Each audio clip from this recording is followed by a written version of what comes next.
Tivemos lei esse ano e ano passado sobre telemedicina, que é um assunto bem complexo e que eu acho que vocês vão gostar, tá? Já aviso de antemão.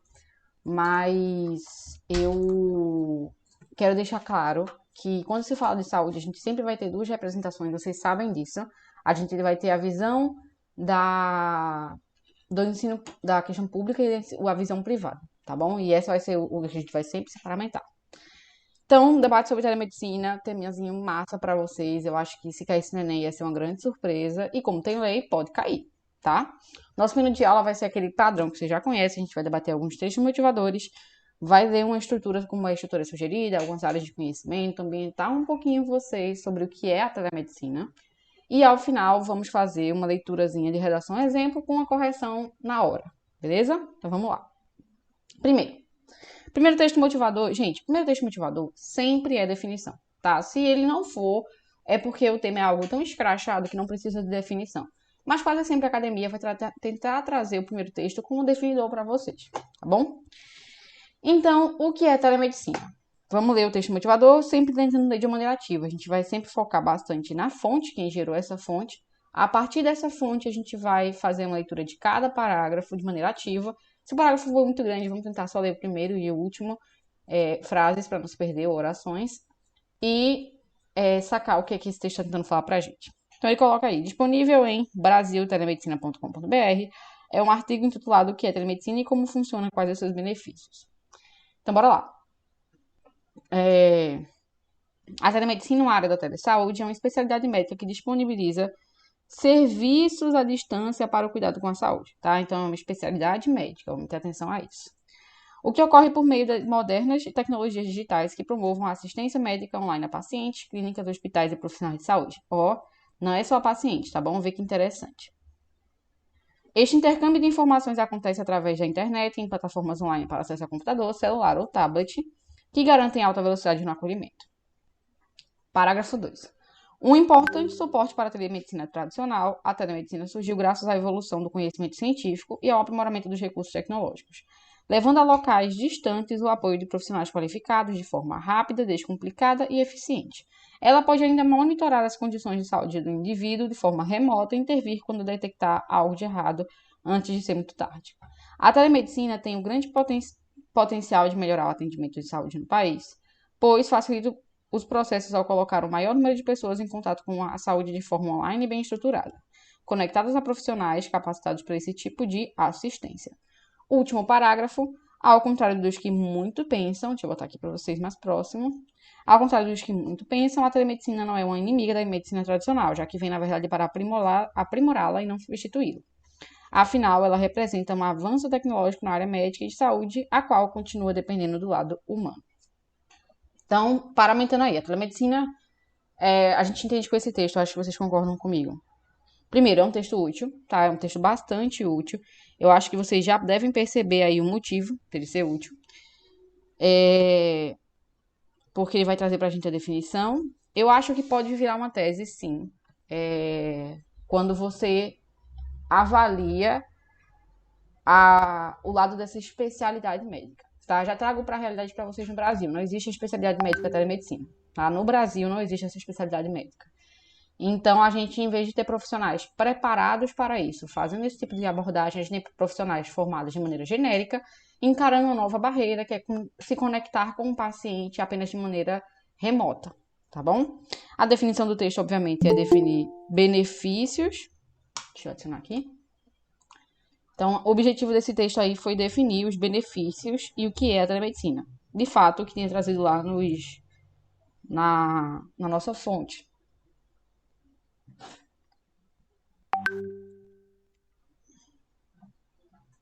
Bora lá. Então, texto motivador interessante. Percebam que a fonte é o brasiltelemedicina.com.br. É uma fonte, obviamente, que vai trazer um artigo de opinião muito mais positivo, tá bom? Então, era super esperado ela falar sobre os benefícios. Ele já tinha se proposto a isso. Vocês vão ter mais 2 textos motivadores, se eu não me engano.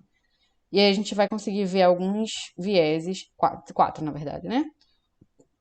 Talvez negativos dessa questão, tá? Essa aqui é a lei que eu quero que vocês tenham muita atenção. Essa lei é a que pode fazer com que vocês tenham esse tema caindo na redação de vocês, tá? É importante relembrar que quase sempre as leis são do mesmo ano do tema de redação. O que circula é que, na verdade, esse Enem já estava pronto desde o ano passado, tá? Porque avaliando as datas de edital e avaliando o tempo do edital para a produção, provavelmente a prova já está pronta há muito tempo. Então, esse ano, assim como aconteceu no ano de 2015, que teve os protestos e tal, 2016, desculpa, teve protestos nas universidades e aí a prova já estava pronta em antecedência, ocorreu que a lei foi de um ano anterior, tá? Então, em 2016 isso aconteceu, esse ano pode acontecer novamente. Esse ano a gente vai ter que ampliar um pouco mais o nosso espectro de leis a ficar de olho. Vamos focar em leis e projetos de leis do ano passado para esse ano, tá? Isso é importante. Essa lei é a do ano passado, de 15 de abril de 2020, um projeto de lei, correu para ser aprovado, já virou lei. O motivo foi a pandemia do SARS-CoV-2, do coronavírus, tá? Então vamos ler. Dispõe-se sobre o uso da telemedicina durante a crise causada pelo coronavírus. Percebam, essa é uma lei temporária. Enquanto o Estado estiver em alerta de crise, nós estamos em estado de crise, essa lei é válida. Não mais voltamos ao estado tradicional, onde a telemedicina não era válida, tá? A telemedicina não era aceita. Vamos lá. O presidente da República faça saber que o Congresso Nacional decreta e eu sanciono a seguinte lei. Artigo 1. Esta lei autoriza o uso da telemedicina enquanto durar a crise ocasionada pelo coronavírus. Artigo 2. Durante a crise ocasionada pelo coronavírus, fica autorizado em caráter emergencial o uso da telemedicina. Artigo 3. Entende-se por telemedicina, entre outros, o serviço da medicina mediado por tecnologias pelos fins de assistência, pesquisa, prevenção de doenças e lesões e promoção de saúde. Então, veja, ela atua no pré-doença, tá? Na prevenção, a gente chama de atenção primária à saúde. Vocês precisam conhecer esses termos, tá? É importante. A atenção primária à saúde. Bianca, o que é a atenção primária? É antes da doença. A doença não chegou, ela previne. Quem faz isso? Postinho. Postinho chega lá, previne para que você está exposto a uma região que normalmente tem muito dengue. A gente vai colocar aqui um pozinho para você. Isso é atenção primária. A atenção secundária é uma atenção já quando a doença é existente, tá bom? É aquela atenção focada em centros de cardiologia, endocrinologia. É quando você tem a doença e é uma doença específica, que no caso seria a assistência, tá? Essa assistência, ela é mediada pela telemedicina também, tá bom? E vamos dizer que é aquele centro, sabe? Centro de cardiologia, o PROCAP, pronto, PROCAP, tá? O PROCAP é um centro de atenção secundária, é um centro especializado. A atenção terciária é quando o paciente tem mais de um problema. Paciente politraumatizado que sofreu um acidente lá no Agamenon Magalhães de moto, bateu. Então ele tem trauma craniano, ele tem perda de sangue, ele tem disfunção hematológica de maneira geral. Então a atenção terciária é uma atenção voltada, digamos que para o HR, é uma atenção que tem várias especialidades no mesmo centro, tá? Ô Bianca, para que é importante eu saber disso? Porque você precisa entender que a saúde, a telemedicina, ela atinge a atenção secundária e primária. Pronto, só para você saber isso. Ela não engloba atenção em grandes centros, tá? Apenas atenção primária e secundária. Eu vou explicar daqui a pouco porque isso tudo é importante. Seguimos. Artigo 4º. O médico deverá informar ao paciente todas as limitações inerentes ao uso da telemedicina, tendo em vista que ele não pode realizar o exame físico. Artigo 5º. A prestação de serviço da telemedicina seguirá os padrões normativos e éticos usuais do atendimento presencial, inclusive em relação à contraprestação financeira pelo serviço prestado, não cabendo ao poder público. Gente, presta atenção agora, por favor, isso aqui é o grande foco, talvez, da aula. Não cabendo ao poder público custear ou pagar por atividades quando não for no serviço do SUS. Traduzindo a modos bem claros, a telemedicina é exclusiva para o serviço privado no Brasil, tá? O SUS não tem telemedicina. E aí vem o nosso grande problema, que talvez seja a tese focada da nossa redação. A telemedicina foi aceita para uso emergencial no Brasil. Massa, interessante. A telemedicina, ela diminui a distância do médico para o paciente, ela torna o atendimento de fato mais rápido, principalmente aquele paciente que quer refazer a receita. Sabe aquele idosinho que quer refazer a receita? Pronto, e que lota as filas do postinho, lota as filas do PROCAP? Ele agora tem a telemedicina. Só que onde a telemedicina talvez era mais necessária nesse atual momento de coronavírus, tá? Onde quase sempre a gente vai tentar chamar a atenção da atenção terciária, dos hospitais, o paciente está com coronavírus, ele vai ter intervenção pneumológica, imunológica, blá blá blá. Muitos pacientes que têm plano, eles foram correr para o sistema público porque eles precisavam de uma atenção terciária. A telemedicina não foi atuada, tá? Então, talvez esse seja o grande debate da telemedicina no Brasil, por que não criar um sistema voltado para o SUS? Existem alguns dados que eu vou trazer para vocês durante a discussão, mas enquanto um médico presencial, ele atende em torno de 4 a 8 pacientes por dia, um paciente no modo telemedicina, durante um turno de trabalho, tá? Aquela manhã, 4 horas de trabalho, ele consegue atender até 40 pacientes. A praticidade é absurda e muitas vezes o paciente só quer chegar e falar: olha, eu tive contato com uma amiga no trabalho, ela tem Covid, e eu queria fazer o teste. Mas isso a gente não tem no SUS. A gente vai e coloca pacientes contaminados para entrar em contato com outros pacientes contaminados, porque simplesmente não queria criar um sistema simples de telemedicina no Brasil, tá? Então, esse é o grande problema do tema, é isso que eu quero que vocês entendam legal, tá bom?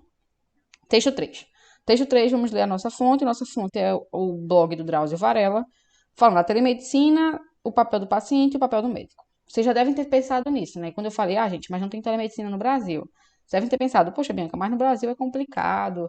Será que a galera não ia entrar nesse site? Porque é um site. Quando você tem telemedicina, você entra num site, num aplicativo, você solicita a consulta ou marca. Se você solicitar em até 15 minutos, a depender do plano, você aceita. E aí você fala com o paciente. Então, é importante a gente entender que sim, teriam claras regras. Vamos entender quais são essas regras, tá? Sistemas de saúde de todo mundo, públicos ou privados, enfrentam uma tensão constante entre a necessidade de atender bem os pacientes e os orçamentos quase sempre deficitários. A telemedicina, nesse contexto, pode surgir como uma ferramenta que permite agilidade com um custo que pode ser muito baixo. Dúvidas e problemas mais simples podem ser resolvidos rapidamente, sem que haja a necessidade de deslocamento do paciente ou de um profissional até um estabelecimento de saúde. Na outra ponta, um robô pode ser controlado à distância para a realização de uma cirurgia em lugares onde não há possibilidade de transferência de um paciente ou ainda que não há experiência suficiente de uma equipe local. Então, veja, ele já amplifica um pouco mais a nossa visão. Eu vou explicar isso para vocês porque esse texto é importante também. Eu tentei escolher textos que se comunicavam muito com vocês, sabe? E não textos enigmáticos, como eu costumo fazer, mas textos mais claros, porque eu acho que é uma questão específica que eu vejo sim cair com força no Enem, sabe? E que talvez vocês precisem entender um pouco mais sobre a saúde pública no Brasil, que é algo que a gente falta nas nossas escolas. A gente sabe física e elétrica, mas não sabe como funciona para ir no postinho e pedir um atendimento. Então vamos lá. Não devemos lutar contra a incorporação da tecnologia em saúde. Além de aproveitar o melhor que a digitalização pode trazer, qualquer situação em que sua aplicação for pertinente, ela irá se impor. Cabe aos médicos e pacientes estabelecerem quais são os limites razoáveis de ambos os lados para que essa relação seja produtiva e saudável, antes de nos submetermos a interesses puramente econômicos com o objetivo de custear custos e aumentar lucros. Então, bora lá, rapidinho. Gente, tudo na saúde funciona sobre uma ordem econômica, tá?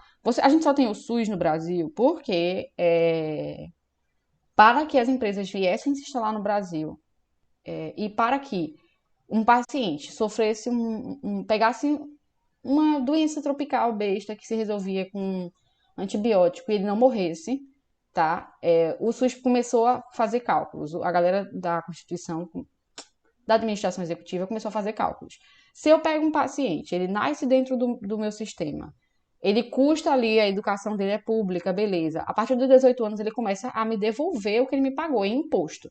E aí eu pego esse paciente com 18 anos e ele falece de um acidente de moto.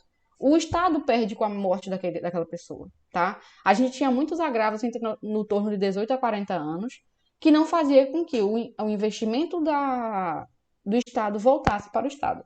O SUS trabalha com uma ordem lógica, tá? Vamos pensar nos agravos que mais acontecem. As vacinas ocorrem justamente nesse sentido. Vamos pensar em gastar R$ 100 com uma vacina para um paciente do que ele ficar 5 dias internado e depois morrer e eu perder R$ 15.000 de imposto que ele poderia me dar ainda durante a sua vida inteira. Tá? O SUS é uma ordem lógica. Da mesma maneira ocorre com o sistema privado. Vocês pagam ao plano e o plano pensa o que é que você pode dentro dele fazer que vai lhe trazer benefício financeiro. Ele é uma empresa, tá bom? A telemedicina vem com essa sacada de que o deslocamento muitas vezes é desnecessário, que o tempo gasto muitas vezes é desnecessário, deixar o sistema mais fluido, atender os pacientes bem, tá? Para o que eles precisam. Para isso, a gente precisa de educação, tá? A telemedicina, para ser aplicada no Brasil, a gente precisa de educação em saúde. Como é que... Vamos imaginar a situação 1. O paciente está com uma ferida no pé, tá? Ferida no pé que surgiu e está com uma dor no pé. Se eu estiver na telemedicina e eu, vou resolver isso aqui rapidinho. Doutor, tô com uma ferida no pé. O médico não pode fazer um exame físico em você. Então, ele vai achar que a sua ferida no pé é porque você trabalha como pedreiro. E vai te passar um analgésico. Quando você descobre, na verdade, você tinha uma diabetes não descoberta e o seu pé, você perdeu o seu pé, vai amputar o pé, tem uma diabetes, o paciente fica no INSS e o Estado não ganha com isso. Então, a telemedicina, para ser aplicada no Brasil, a gente apresentou o texto 2 que falava que não tem no SUS, só tem no sistema privado. Agora a gente vai explicar por que não tem no SUS. Porque a telemedicina, para ser aplicada, ela precisa que as pessoas entendam quais são os problemas de atenção primária, quais são os problemas de atenção secundária e quais são os problemas de atenção terciária. A gente não sabe disso, eu acho que vocês não sabem disso, eu não sabia disso antes de entrar na faculdade de saúde. Então, pela falta de educação em saúde, por a gente sair de uma escola sem saber como é um postinho, o que precisamos fazer no postinho, qual é a responsabilidade do postinho comigo, qual é a responsabilidade do PROCAP comigo, qual é a responsabilidade do HR comigo. Por a gente não saber essas questões, a telemedicina não faz muito sentido. Porque é difícil nessa relação a gente saber se a gente está indo na telemedicina porque ela é mais rápida ou se a gente está indo na telemedicina porque, de fato, eu estou com um problema primário de saúde ou, no máximo, secundário de saúde e não terciário. E a gente não tem essa educação. Então, estou trazendo para vocês o problema e já estou trazendo para vocês a explicação do problema, para virar uma conclusão, talvez. Fala, Pedro, pode falar. Tipo assim, a gente. Como assim, primário, terciário? Eu não entendi isso, não. De boa, eu vou explicar. É por isso que eu tava falando, eu vou explicar. Eu trouxe aqui rapidinho, mas eu vou explicar de novo. Quando chegar nas áreas de conhecimento, eu acho que eu botei para vocês. Deixa eu ver se eu botei. Não, não botei, vou explicar agora. Rapidinho, explicando para Pedro. Ótima pergunta, viu, Pedro? Obrigada. Vê, na saúde, a gente tem problemas estruturados por atenção, tá? Problemas de atenção primária são problemas que, na verdade, não existem. Eles estão na eminência de acontecer. Por exemplo, Pedro tem uma tia, essa tia dele, ela tá com IMC, ela tá obesa, ela tá com IMC acima de 30, tá? Ele fez o cálculo do IMC, ele descobriu que ela tá acima de 30. A tia de Pedro ainda não tem hipertensão, ela não tem nenhum problema, porém, ela está na eminência que esse problema aconteça. Ela tem todos os fatores de risco. A gente ouviu falar muito sobre o fator de risco na pandemia da Covid. O paciente era obeso, esse paciente era idoso, esse paciente tinha problemas respiratórios, a gente já colocava ele automaticamente como grupo de risco. Entenda que a atenção primária é voltada para os grupos de risco. Então, a gente tem que fazer uma intervenção.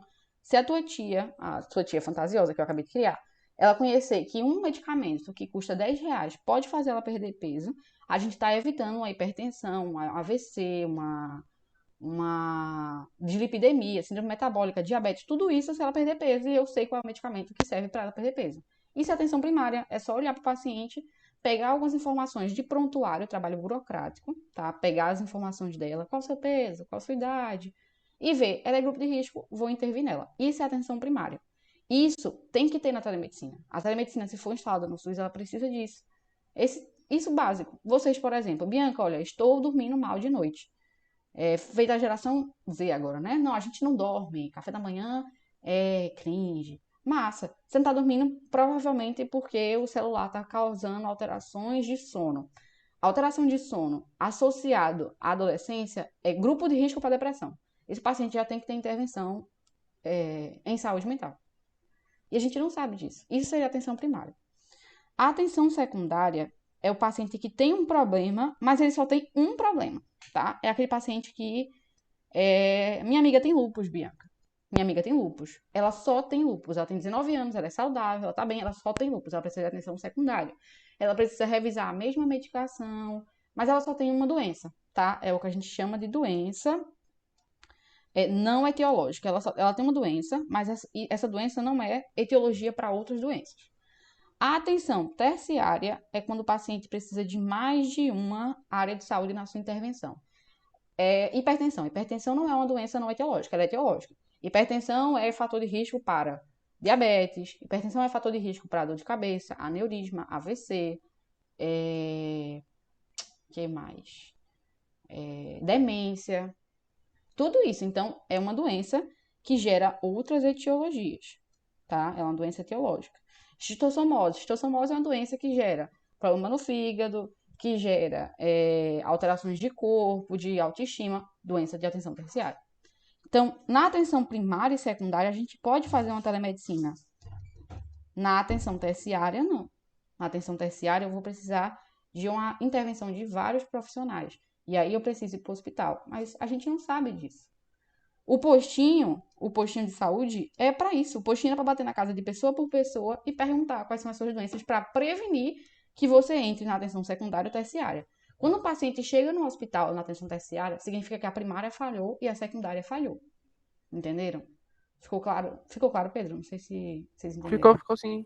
Então, tipo assim, o Brasil deveria focar em uma coisa mais de prevenção do que Nossa, Pedro, tratamento. que homem, perfeito. E vou te trazer uma informação interessante. Vocês já devem saber disso, mas a formação da área de saúde, no Brasil, um neurocirurgião ele vai tirar em torno de R$ 70.000 por mês. Enquanto que um médico de postinho ele tira R$ 10.000 por mês. A realidade é que os médicos entram no postinho enquanto eles estão estudando para a prova de residência para virar neurocirurgiões. E isso é até algo que se conversa muito. Estou só falando uma associação, mas tem um político chamado Ciro Gomes. Não que eu goste de tudo que ele fala, mas ele tem um negócio chamado plano de carreira. O plano de carreira da área médica é justamente isso: é parar de fazer com que a galera trabalhe no postinho por 2 meses, passe na prova de residência e depois ganhe R$ 70.000. Isso seja um benefício para ele. O ideal é a gente focar num plano de carreira onde as pessoas queiram trabalhar no postinho. E não só isso, mas o postinho, ele tem uma especialidade focada. Existe uma especialidade médica chamada saúde da família. Vocês já devem imaginar que ninguém faz essa especialidade, tá? E aí trabalha uma pessoa que acabou de fazer faculdade e trabalha no postinho para cuidar da sua saúde. Por isso que toda vez que você vai no postinho, tá sem médico. Tá sem médico, porque ele acabou de se demitir para ir para a residência que ele passou. Entendeu? Por que é tão importante vocês terem conhecimento sobre esse assunto? Acho que é uma solução muito prática. As soluções eu meio que estou entregando já, né? Mas ficou claro? Tu entendeu? Ficou. E só dando uma perguntazinha, Claro, tipo, meu amor. e essa telemedicina poderia ajudar nesses casos mais brandos, tipo assim, o cara tá com uma gripezinha, uma gripe normal, e, e, e ele faz essa consulta por celular, e ele toma medicação, tudo certinho, e isso não ajudaria, inclusive, a parar aquelas filas gigantescas do SUS? Perfeito, Pedro. Esse vai ser o foco. Só que o que assusta muito o conselho de medicina é que as pessoas dentro da sala de aula não sabem o que é atenção primária, secundária e terciária. Então, muitas vezes o cara pode estar com uma gripe, ele vai na telemedicina e ele toma aquele remédio. Aí ele vai de novo, toma aquele remédio. Vai de novo, toma aquele remédio. Só que, na verdade, muitas vezes pode ser uma tuberculose. Só que o paciente não sabe disso porque ele está cuspindo sangue no negócio e ele não sabe que isso é um problema de fato. Aí, esse é o medo de instalar a telemedicina no SUS, porque as pessoas não sabem o que é atenção primária, secundária e terciária. Elas tentam sempre ir pelo caminho de, resolver um problema? Então, tá bom, beijos, tchau. E aí, isso impede que a telemedicina seja aplicada no SUS.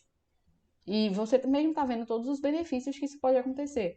O grande problema está, como sempre, né, na educação. Se a gente ensinasse as pessoas o que são problemas secundários, primários e terciários, se a gente explicasse a elas que a obesidade, infelizmente, é uma doença, e é uma doença terciária, tá? É uma doença etiológica, ela vai gerar várias outras doenças.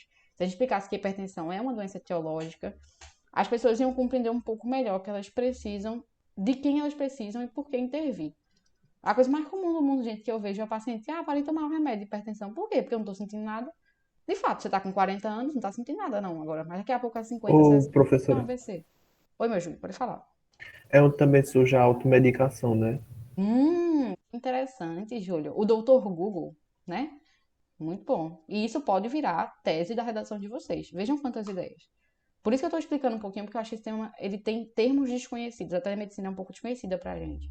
Mas, justamente por também não ter uma telemedicina e as filas serem gigantescas, como o Pedro falou, vai gerar outro problema, a automedicação. Né? A desvalorização da E saúde e tal. Oi, Biel, pode falar. quando, nessa questão da telemedicina, eu até vi de uma forma diferenciada. Tipo, a partir do momento que eu facilitaria o acesso de um paciente, talvez tivesse até preguiça de ir no posto de saúde, por exemplo. Eu mesmo tenho muita preguiça de ir no posto de saúde, mas se eu Ou pudesse até falar com o médico, muito longe da casa dele. Tipo, tem áreas que são praticamente inóspitas e é difícil de sair lá para chegar no lugar que é mais próximo, que tem um posto de saúde, que tem um hospital. Uhum. Sim, Biel, tu vai complementar. Aí, tipo, eu já achava, tipo, meio que o contrário, tipo, diminuir a incidência da automedicação, exatamente pelo fato de que é mais fácil você chegar no médico para pedir alguma coisa para ele, porém tem esse problema exatamente do diagnóstico, né? Que, tipo assim, as pessoas não têm esse conhecimento sobre o que vão trazer para o médico, todos os detalhes para trazer o médico, para ele trazer um diagnóstico mais completo e mais, sei lá, certinho para você, certo? Tipo, entendeu mais ou menos a ideia? Eu pensei que a automedicação talvez diminuísse um pouco nesse processo, caso funcionasse de uma forma correta, mas tem esse agravo que você tinha comentado aí sobre a questão de diagnóstico em si. Super. O interessante é porque, tipo assim, só comentando isso que Biel falou. O que Biel falou foi que, tipo, só reiterando, que a galera teria essa oportunidade, e a galera que é mais viciada em remédio e tal, ia sempre, tô com isso, tô com aquilo, tô com aquilo. Mas aí vem a questão, a telemedicina não envolve atenção terciária, sabe? A atenção terciária é o cara precisar de mais de um medicamento para o problema dele. Se ele precisa de mais de um medicamento, já não é mais atenção secundária. Eu tenho hipertensão, mas a hipertensão, só a hipertensão em si, são 3 medicamentos, normalmente. A gente vai ter um negócio para fazer xixi, para ela diminuir a quantidade de água e, consequentemente, de sangue no organismo dele. Ele vai ter uma atuação vascular, vai ter um remédio vascular para aumentar o tamanho do vaso.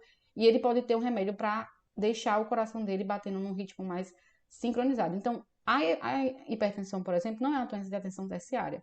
A obesidade não é uma doença de atenção terciária, normalmente precisa de 2 medicamentos. Todas essas doenças que não precisam de apenas um medicamento para resolver, elas são de atenção terciária.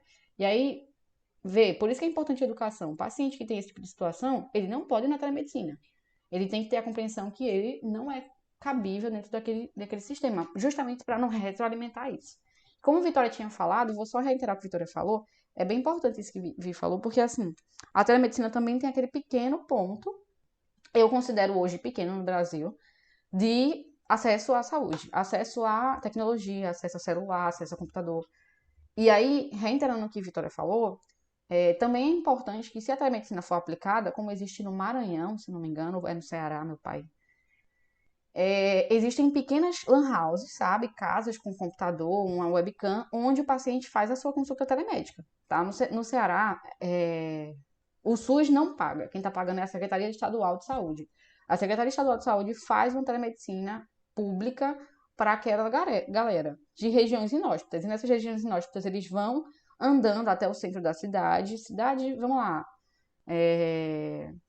Areias não, meu Deus. Areias. Areias, Pesqueira. Pronto, vai ter, no centro de Pesqueira vai ter uma casa de uma lan housezinha de telemedicina. Então também é uma proposta, quem sabe, para aplicar esse SUS na telemedicina de maneira mais ampla, barrando esse ponto que a Vitória comentou com a gente das regiões inóspitas e da acessibilidade. Mas Tá? essas Pedro. regiões, tipo assim, se tiver a telemedicina tivesse nos meios grandes centros urbanos mesmo, não melhoraria essas regiões inóspitas, porque faria essas UBSs mais focadas nesse povo que não tem condições de ter uma internet legal? Sim, verdade. Ou... Verdade, concordo 100%, Pedro. Concordo 100%. E é interessante, gente, porque eu participei de 2 sessões de telemedicina. É muito rápido.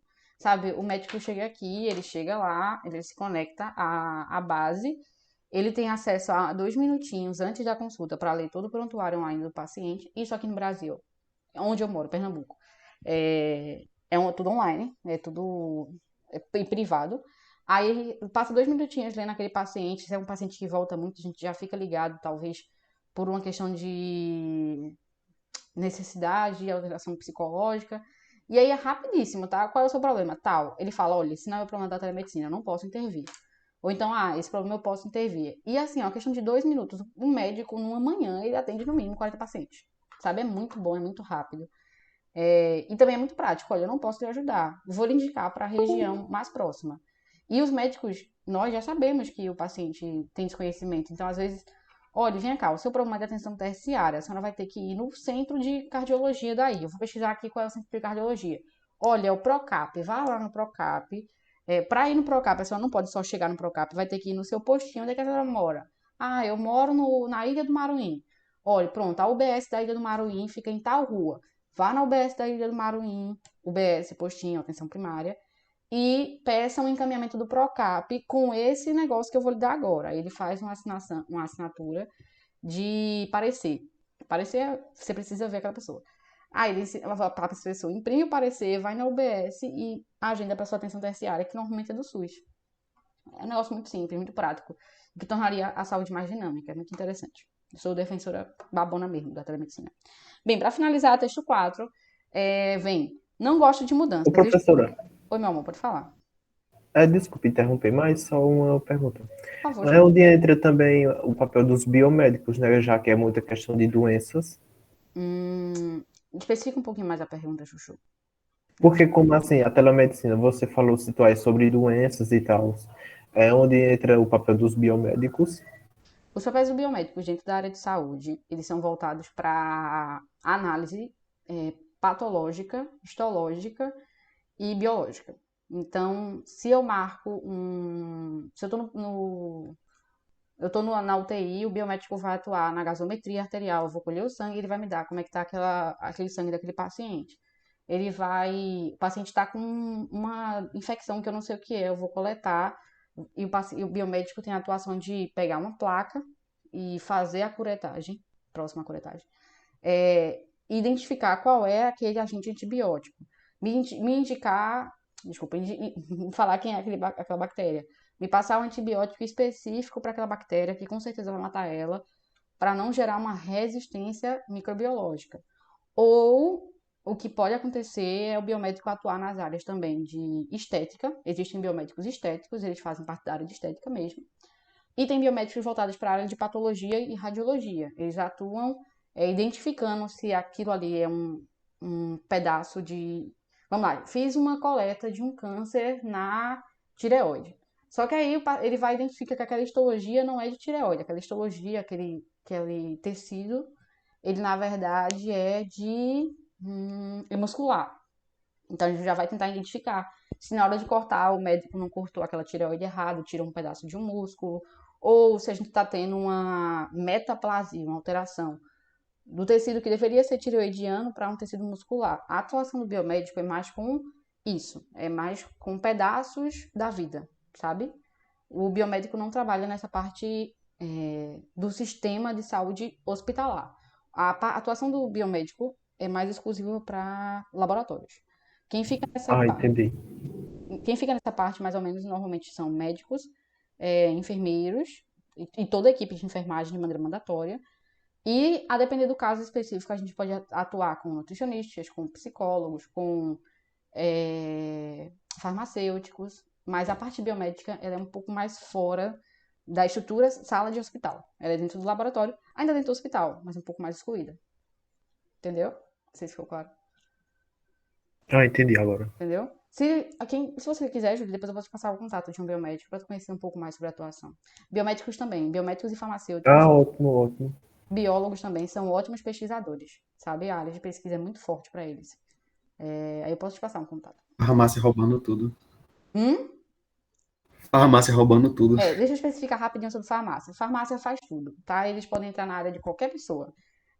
Tem muitas especializações na área de farmácia também. Biel pode falar, Biel faz farmácia, se vocês quiserem conhecer depois. E a área de farmácia é um pouco mais ampla do que vocês imaginam, normalmente. Tá? Tem muita especialidade, a gente pode conhecer um pouco mais depois. Vamos seguir. Texto 4. Não gosto de grandes mudanças. Estou lendo uma revista em quadrinhos enquanto espero minha consulta de telemedicina. Aqui vem um grande problema também, né? A galera tem isso na cabeça de tudo que é online é mais fraco, é mais falho, é com menos qualidade. E a gente viu, vocês já devem ter vivenciado, gente. Consulta de atenção primária e secundária, a gente nem toca no paciente. Aí a galera fala assim, não, mas eu fui no médico, o paciente nem encostou em mim. Mas minha senhora, a senhora queria revisar uma consulta, é só anotar, é trabalho burocrático. Tem coisas que a gente não precisa fazer exame físico, que é a única coisa que a consulta telemédica não tem. Mas claro que vai ter uma galerinha que, por falta de educação na atenção primária, secundária e terciária, vai falar que a telemedicina não tem tanta qualidade, vai ficar lá dentro do posto de saúde. E até por falta de não saber o que precisa de telemedicina, que você precisa ir lá para fazer. Ou fala assim, eu fui na consulta de telemedicina, o cara me diagnosticou errado. Isso aqui eu espalhando que é ruim. Exato, exato. Também tem um negócio interessante. Existe um efeito. Ai, toda vez eu esqueço o nome desse efeito, vou lembrar. Existe um efeito que fala que quanto menos as pessoas conhecem sobre um assunto, mais elas acham que sabem sobre o assunto. Revisando esse efeito, eu vou lembrar o nome, eu vou mandar pra vocês, que é uma ótima área de conhecimento na redação. Mas teve um cara que chegou e passou limão na cara, tirou uma foto. Ele não apareceu na foto porque ele colocou a câmera meio que de lado, assim, a foto acabou pegando de lado. E ele foi assaltar um banco, sem cobrir o rosto. E ele foi pego pela polícia, ele ficou chocado. Chegou pra polícia, assim, como assim vocês me descobriram? Tinha passado limão na cara. E é uma pessoa que não sabia nada da área de câmeras. Aí alguns psicólogos foram estudar como é que alguém poderia ser tão burro, achar que passar limão na cara ele não ia ser pego pelas câmeras de segurança. E esses dois psicólogos que foram estudar geraram esse efeito. Esse efeito fala que quanto menos você conhece de uma coisa, mais você acha que você é o mestre naquela coisa. Porque o seu conhecimento sobre aquilo é isso aqui, e então você acha que o assunto é desse tamanho. Isso acontece muito na área de saúde, sabe? As pessoas não têm educação em saúde. Vou pesquisar agora, vou pedir 2 minutinhos de você para pesquisar. É daquele livro Pensando Rápido e Devagar, né? Rapaz, Dunning-Kruger. É esse efeito? Tu lembra, Pedro? Efeito Dunning-Kruger. Esse efeito é justamente isso. 2 psicólogos, psiquiatras, na verdade, foram estudar como é que uma pessoa podia achar que passar limão na cara, ela não tirava foto. E a força do pensamento dela era tão forte que quando ele passou limão na cara e foi tirar a foto, ele virou a câmera pro lado, dava pra ver só um pedacinho do ombro dele. E ele tinha a certeza que ele estava invisível. E aí passou limão na cara, para as câmeras de segurança, ele achava que estava invisível, foi pego em menos de 1 hora e ficou chocadíssimo. E aí esse é o efeito Dunning-Kruger. É o que, resumidamente falando, vou pegar uma definição aqui para mandar para vocês. Eu sempre pesquiso efeito limão na cara, porque eu conheço mais a história do que, de fato, ela é. E aí esse efeito justamente sobre a área de saúde. A gente tem tanta educação, a nossa educação em saúde é tão pouca, que faz com que a gente acredite que a gente sabe tudo sobre o assunto, sabe? Paciente querendo mandar na consulta, Gabriel vai entender muito bem isso, paciente querendo mandar nas receitas, achando que sabe mais do medicamento do que você. E isso ocorre em abundância, infelizmente. Bem, terminamos de entender o que é que o tema se propõe. Vamos falar rapidinho sobre a estrutura sugerida. Eu já imaginei que isso ia ser mais longo, então eu não trouxe muitas áreas de conhecimento, afinal já trouxe algumas para vocês. Vamos entender o básico. Estrutura sugerida. Gente, nessa tese, eu acho que polemizar seria interessante, tá? Então, tentem buscar uma tese dualista. O que é uma tese dualista? Tese dualista é aquela que eu já falei para vocês uma vez, que é a ponto positivo, ponto negativo. A telemedicina tem seus pontos positivos e tem seus pontos negativos. Você poderia fazer uma tese dualista, tá? Exalte os pontos positivos e dentro dos pontos positivos procure pontos negativos, tá? Porque tem que ter problema. Se não tiver problema, não tem solução.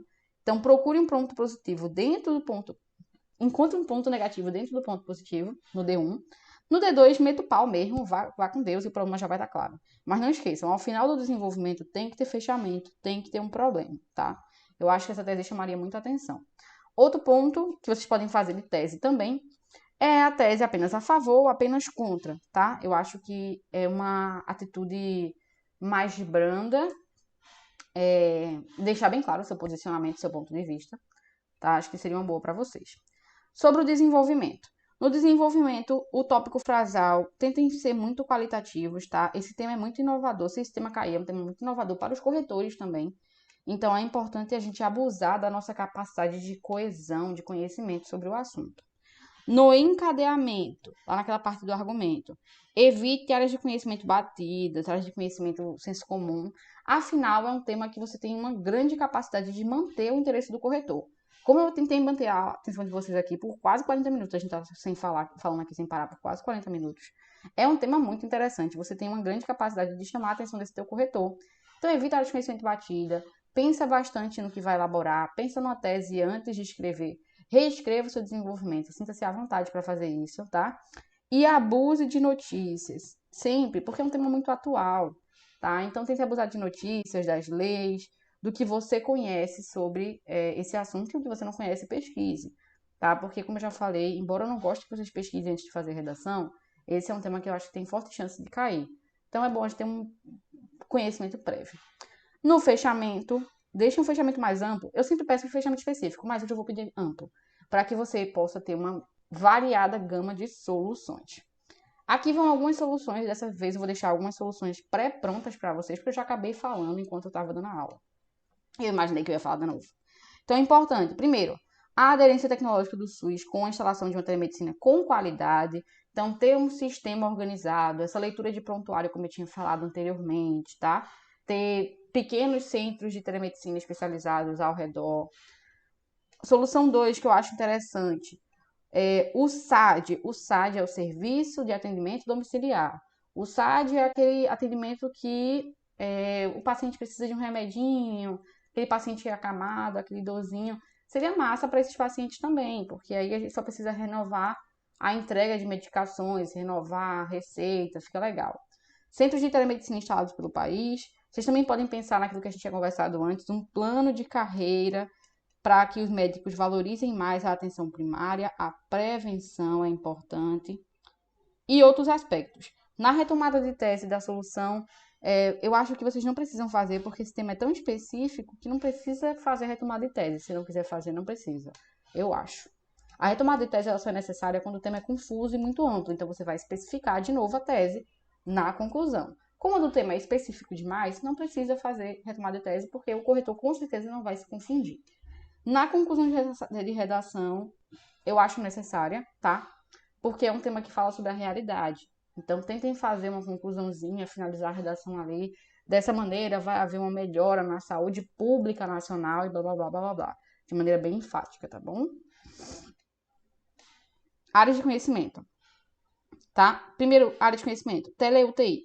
Tele-UTI é um projeto, tá? Que já está à disposição de médicos do SUS, vocês já devem conhecer, para os pacientes que estão com Covid-19. Esse tele-UTI ele ocorre tanto para os pacientes que estão com Covid na UTI se comunicarem com seus familiares, quanto os próprios médicos falarem com os familiares para explicar a situação do paciente. Isso é realidade, principalmente aqui em Pernambuco, tá?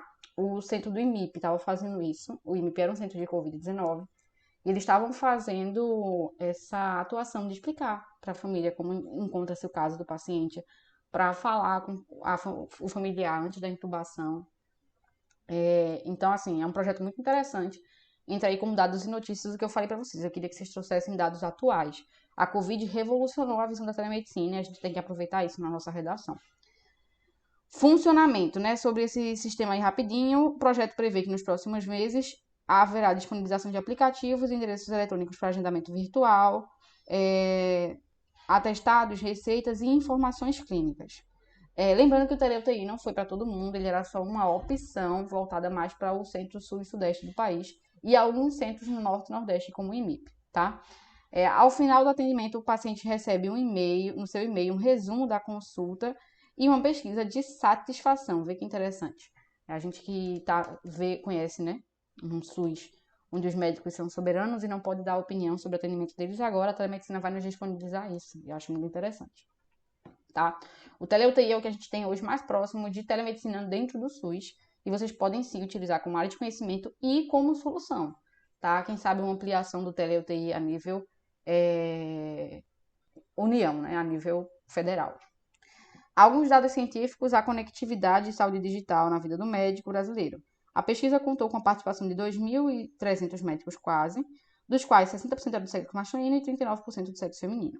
As perguntas foram realizadas de forma online e para 89,81% dos pesquisados, o sistema público de saúde pode ser beneficiado com novas ferramentas tecnológicas digitais. Então, a gente vê que é mandatório aí uma opinião de todos que há, sim, necessidade e benefício nisso. Em 2018, uma pesquisa similar pela APM mostrou que 85% dos médicos aprovam o uso dessas ferramentas e 57% são a favor de consultas à distância, tá? Não só isso, mas 65% dos médicos já utilizam o WhatsApp para se comunicar com seus pacientes e apenas 11% desses especialistas ainda não interagem de nenhuma forma por meio dessas tecnologias com seus pacientes. Uma minoria, tá? Vamos de redação exemplo para a gente ver como é que ficaria essa redação produzida e vamos fazer uma análise rapidinha dela. Carlos da Maia, personagem de Os Maias, vem à tona quando se fala em telemedicina. Essa de Queiroz trouxe a Lisboa do século XIX, quando o profissional da medicina dispunha de poucos equipamentos em favor da manutenção e da qualidade de vida. Literatura à parte, com o avanço da tecnologia, a saúde foi sensivelmente beneficiada e surgiu a telemedicina, que, muito embora tenha sido aprovada por lei, ainda é alvo de polêmica enquanto parte da comunidade festeja essa evolução, haja vista a agilidade e o alcance da assistência médica. Então, veja, temos uma tese aqui, a agilidade e o alcance da assistência médica. Outra parte, inutilmente contesta, a pretexto da precarização da atividade de saúde. Veja, ela já deixa claro que ela vai destacar os pontos positivos e negativos, e do ponto negativo, ela vai criticar ele ser um ponto negativo. Inutilmente contesta, né? Entretanto, esse avanço tem seu lugar garantido no Brasil contemporâneo, uma vez que contribui para a qualidade de vida humana. Então, seguimos. D1. Nesse sentido, as instituições ligadas à saúde, como o Sindicato dos Médicos de Alagoas, resistem à telemedicina ao fundamento de que o contato físico com o paciente é condição basilar para a acolhida e assistência médica. Ora, é preciso lembrar que as transformações pelo qual passou o mundo ao tempo da Revolução Industrial, cuja maquinaria repercutiu em vários setores da sociedade, como na saúde, que contou com eletricidade para a realização de pesquisas laboratoriais. Vejam, então a gente tem um tópico frasal com área de conhecimento, tá? Não é indicado, mas eu acho que aqui ficou bem feito e sucinto. Não sei se vocês concordam que, mesmo assim, a redação parece um pouco confusa. Por isso que o tópico frasal é importante sem área de conhecimento. Ela colocava que há uma resistência, né, de algumas associações de médicos e colocava a área de conhecimento posteriormente. Aqui a gente tem a primeira área de conhecimento e a segunda. Eu já falei para vocês que os estudantes de medicina, os estudantes de redação nota 1000, eles tentam buscar pelo menos 2 áreas de conhecimento por desenvolvimento, porque se o corretor invalidar uma, você ainda tem outra, e aqui ainda colocou uma terceira, né, se referindo a Lisboa do século XIX. Se você recitar uma área de conhecimento do seu mesmo texto, ela também conta como área de conhecimento, logo 3 por desenvolvimento. Então, tópico frasal temos aqui, posteriormente temos o encadeamento, até mais ou menos aqui no final, tá? E a última frase da redação, vocês já conhecem, é o fechamento, que deixa claro o nosso problema, tá? 200 anos depois, continuando, né? Custa acreditar que é necessário que ainda haja quem se oponha à tecnologia como pilar necessário à medicina. Maiormente porque, quando o assunto é saúde no Brasil, ainda tem limitações de toda a ordem. Há comunidades distantes dos centros médicos, as quais já estão sendo beneficiadas com esse avanço. Sem dúvida, os médicos do Sindicato de Alagoas comportam-se como os libonenses do século XIX, o que é inadmissível. Um fechamento que eu acho que não deixou tão claro o problema, tá? O problema, na verdade, ele explicou aqui um pouquinho, falou que havia um problema do conhecimento de saúde como um todo, né? E aí a gente encontra essa questão dentro da redação.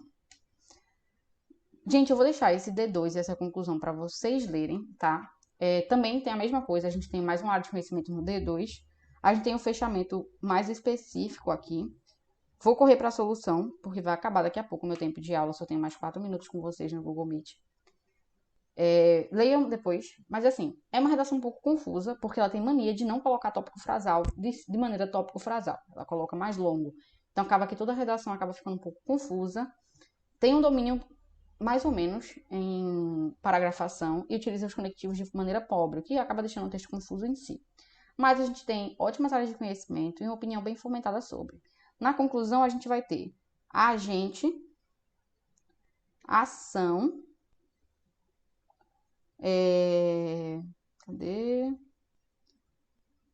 meio modo,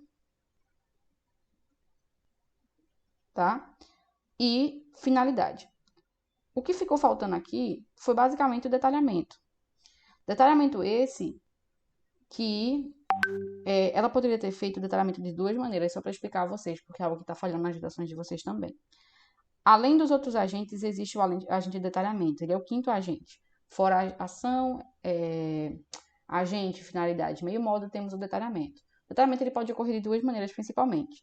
Ele pode ocorrer por justificativa, ela poderia especificar aqui por que essa ação, né? Não para quê, por quê. E também ela poderia explicar melhor alguém daqui. É sempre melhor explicar o agente. Então, cabe à União, ponto máximo da administração, órgão de supremacia da administração nacional. E aí poderia somar os pontos máximos da C5, da competência 5, tá?